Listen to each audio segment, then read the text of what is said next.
Tokkuma yaa muslimaa jabeeyyaatu argama halaalaatti eedeesii jibbansaa fi wal hamaa.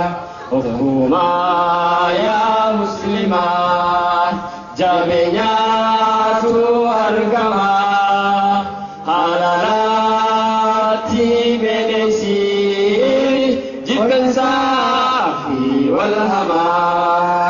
Ottaamee jamaa musliimoota marti tokko tahaa wal jabeessaa sirriitti gargar baahuu fageessaa keenyaa miti aduun gammachiifnu nuuf irratti.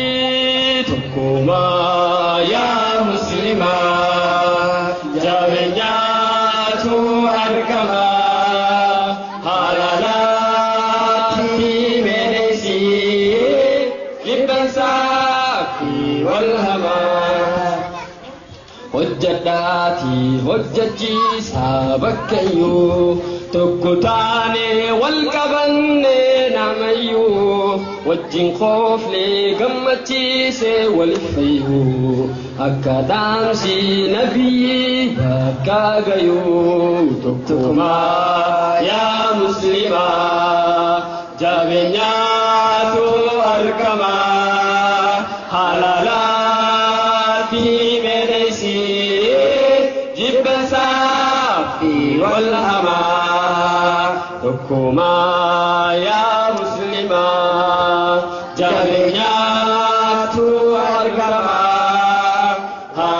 halaalaatti eedeesii jibbansaa fi wal hamaa. Musliimoota wal didan waliif fidaa wajjin qootaa waliin tahaa gammadaa wal facaasuu wal balleessuu meedidaa hoggas goone nu qaalii rabbii guddaa. Tokkuma yaa muslimaa jabeenyaatu argama halaalaatti eedeesii jibbansaa fi wal hamaa.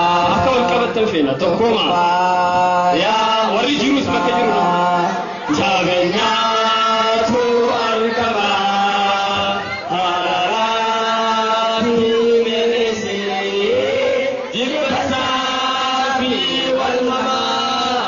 Tokkuma yaa muslimaa jabeenyaatu argama halaalaatti eedeesii jibbansaa fi wal hamaa. Profeesaraaf doktorotaa fi waardiyaa wal ulfaachuu wal xiqqeessuu nuuf gayaa tokko tahaa wal jabeessa almaan biyyaa gammadaa gammachiisaa bokkas wayyaa.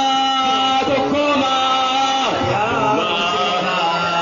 jabeenyaatu argama halaalaatti eedeesii jibbansaa fi wal hamaa. Tokkuma yaa muslimaa jabeenyaatu argama halaalaatti eedeesii jibbansaa fi wal hamaa. Jibbansaa fi wal hamaa. Jibbansaa fi wal hamaa.